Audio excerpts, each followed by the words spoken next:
საშინაო სკოლის გაკვეთილებს წარმოგიდგენთ კომპანია Silknet.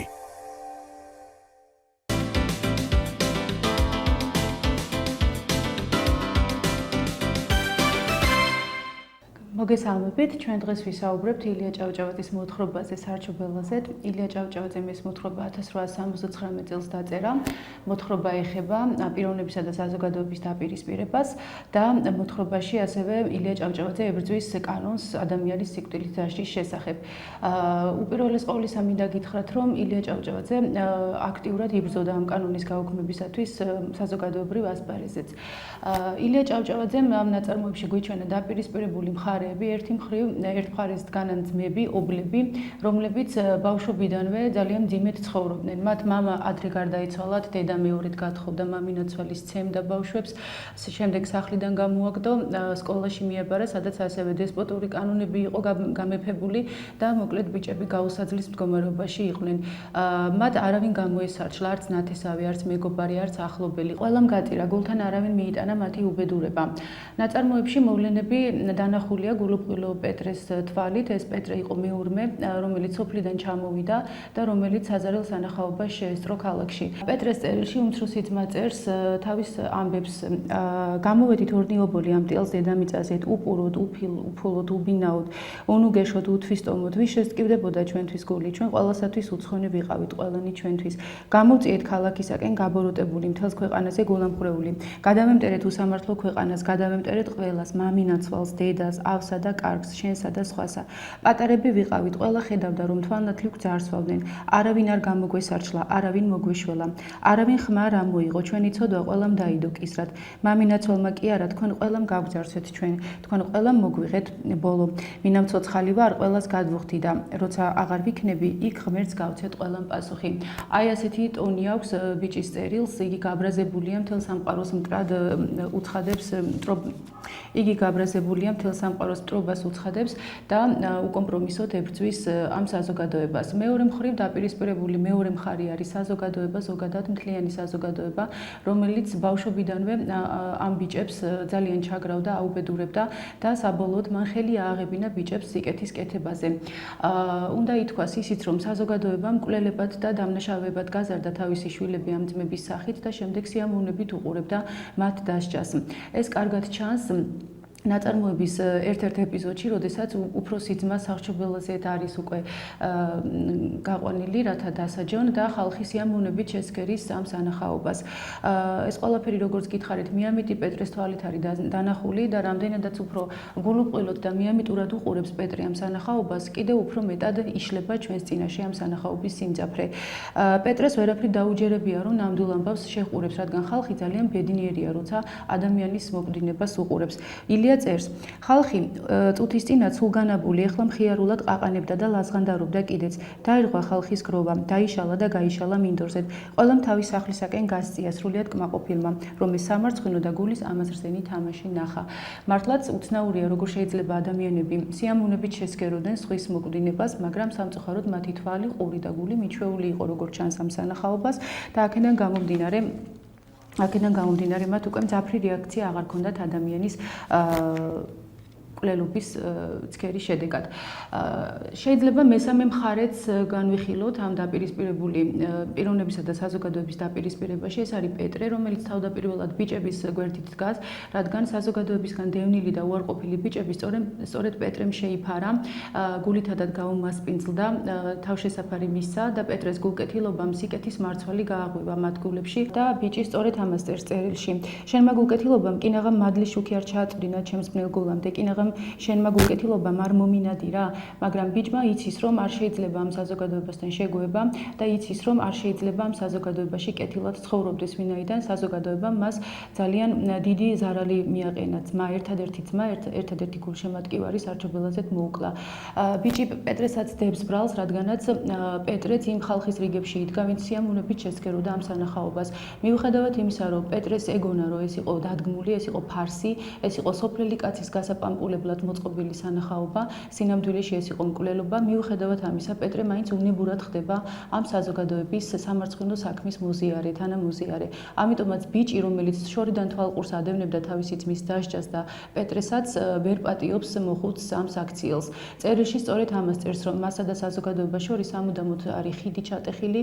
ზოგადად უნდა გითხრათ, რომ ხიდ ჩატეხილობის პრობლემა ილია ჭავჭავაძის შემოქმედებაში ძალიან აქტუალურია.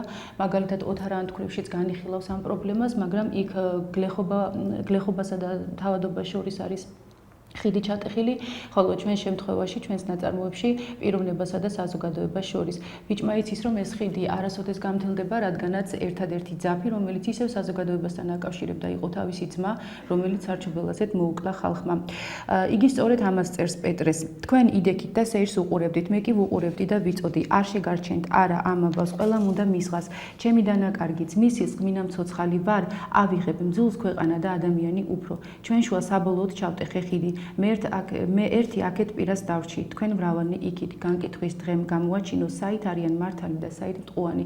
მან ასევე იცის ის, რომ ერთადერთი ძაფი, რომელიც ისევ საზოგადოებასთან აკავშირებდა, სარჩუბელაზედ მოუკლეს და ისიც იცის, რომ თვითონაც იგივე ელის, რომ თვითონ არასოდეს შეურიგდება საზოგადოებას, უარესად დააშავებს, შურს იძიებს, ძმის სისხლს აიღებს, მაგრამ ადამიანებიც ადვილად მოერევიან მას, რადგანაც ადამიანები არიან უმრავლესობაში, ხოლო ის არის მარტო ამ წუთის სოფელში ამ საზოგადოების წინაშე.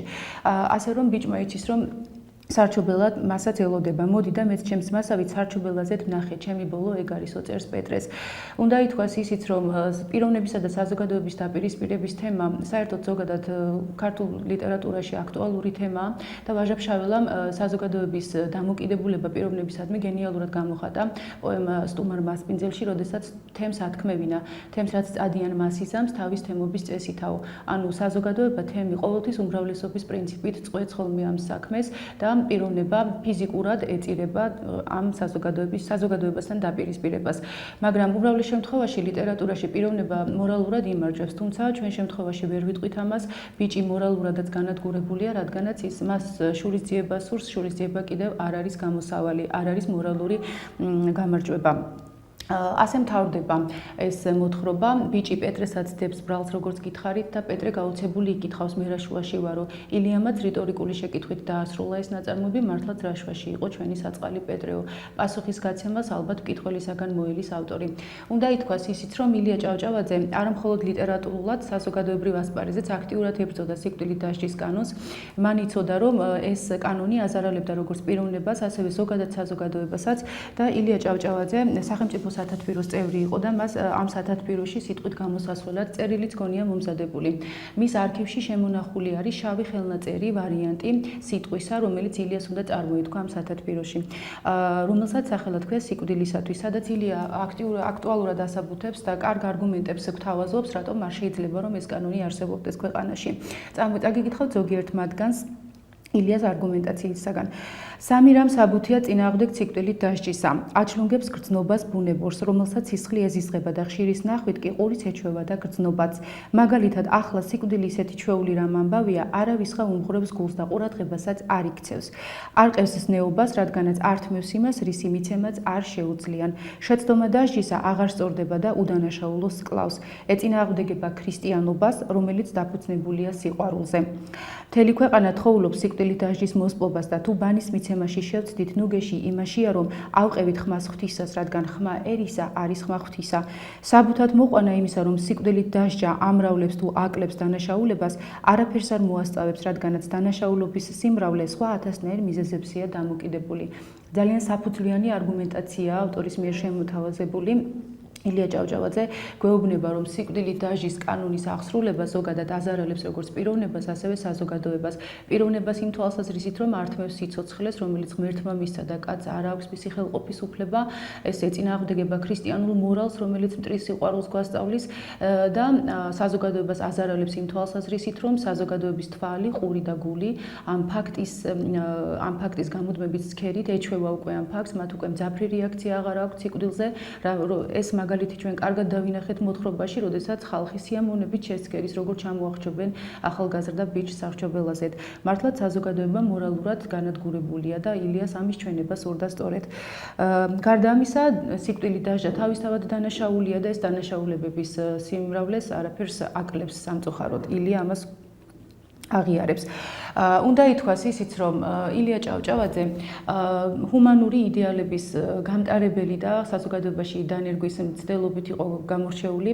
ილია ჭავჭავაძე ცდილობდა, რომ ადამიანები სიკეთისა და სიყვარულისაკენ წარემართა და მათი ცნობიერება უფლისაკენ წარემართა. ეს ძალიან კარგად ჩანს ილიას ერთ-ერთ ლექსში, სადაც იგი აღიარებს, რომ მას ზენა ღმერთისაგან მოეწოდა სიყვარული ადამიანებისა და უფლისა და მკითხველსაც მოუწოდებს კონდეს ეს სიყვარული. კაცო გიყვარდეს, ცით ჩამომძახის, როსმად დამბადეს, ყველგან ეგ სიტყვა, ლამპრად წინ მიმყვადა, ქვეყნად ჩემს სვლას, სცემდა წმინდ ნათელს, მისთვის გეტყვი ძმას, შენცა გიყვარდეს. ანუ მკითხველსაც მოუწოდებს ილია, რომ მასაც კონდეს მოყვასისა და ღვთისადმი სიყვარული, დაუსრულებლად სიყვარული. ასევე უნდა ითქვას, რომ ილია თავისი ცხოვრებით, ასევე მოღვაწეობით და მოწამეობრივი სიკვდილითაც ჰუმანური იდეალების მოქადაგე იყო. ჩვენ ვიცით, რომ ილია ჭავჭავაძე წიწამურთან მოკლეს, ისევ ქართველებმა მოკლეს და ილიას მკვლელები დააპატიმრეს და მათ განაჩენად სიკვდილით დასჯა მიუსაჯეს სწორედ, მაგრამ სასამართლოზე სიტყვით გამოვიდა ილიას ქვრივი ოლღა გურამიშვილი, იგივე ოლღა ჭავჭავაძე, რომელმაც განაცხადა, რომ ჩემი მეუღლე, ჩემი ქმარი მუდამ იბრძოდა ადამიანებში სიკეთის დანერგვისათვის და დარწმუნებული ვარ, ეხლა რომ ცოცხალი იყოს, აპატიებდა თავის მკვლელებს, რომლებმაც სიკვდილისთვის გაიმეტესო.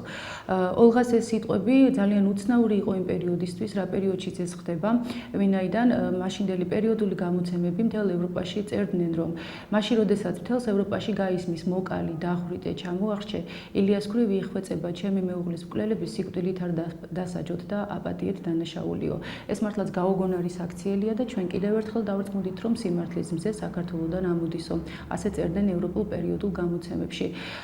ილია ჭავჭავაძე თითქოს წინასწარმეტყველებდა კიდეც, რომ იგი მიმიტევებელი იქნებოდა თავისი მკვლელებისა, როდესაც ლექს მამაუჩვენოში ჯვარცმული მაცხოვრის სიტყვებს იმეორებს, რომ მტერთათვისა, რომელთ თუნდ გულთ ლახვარი გკრან, გთხოვდე შეუნდევ, არიციან ღმერთო რას იქმან. როგორც აღნიშნეთ, ილია თავისი ლიტერატურული საქმიანობით, თავისი მოღვაწეობით და შემდგომ უკვე მოწამეობრივი სიკვდილით ილია ჭავჭავაძე წმინდა ილია მართლად იქცა და იგი დღევანდელ თაობასაც გზას უნათებს თავისი მადლით. გმადლობთ ყურადღებისთვის.